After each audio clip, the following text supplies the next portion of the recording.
Vous ne connaissez peut-être pas cet homme, il est pourtant au cœur de l'actualité. Il s'appelle Laurent Frex et c'est l'ex-patron du groupe Nestlé. Ex, car il vient d'être licencié à cause d'une relation sentimentale qu'il a eue sur son lieu de travail. Ces derniers mois, plusieurs dirigeants d'entreprises ont dû quitter leur poste pour pareil motif. Alors sur quelle base juridique exactement? C'est ce que l'on voit avec Pierre Bruyère et Catherine Tonero. Après près de 40 années passées chez Nestlé, où il avait été promu directeur général l'an dernier, Laurent Frex s'est donc fait licencier hier avec effet immédiat. Dans un communiqué, le géant suisse de l'agroalimentaire justifie son choix. C'était une décision nécessaire. Les valeurs de Nestlé et une bonne gouvernance constituent les fondations solides de notre entreprise.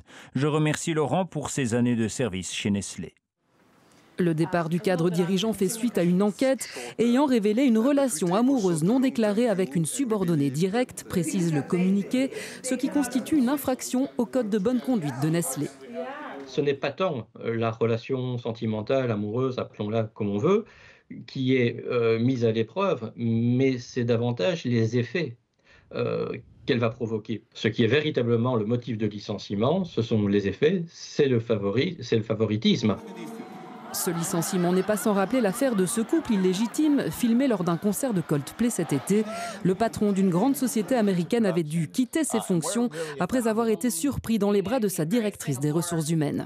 En 2019, c'est McDonald's qui avait contraint son CEO à quitter le groupe suite à une liaison jugée contraire aux règles de l'entreprise.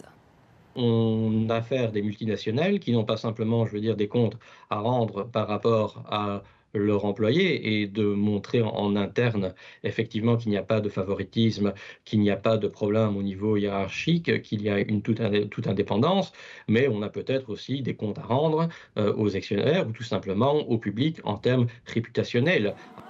Une réputation de plus en plus fragile à l'heure de la caisse de résonance des médias et réseaux sociaux. Quoi qu'il en soit, une relation sur le lieu de travail peut coûter cher à leurs protagonistes, leurs proches et leur entreprise. Ce matin d'ailleurs, l'action Nestlé chutait de plus de 3% en bourse.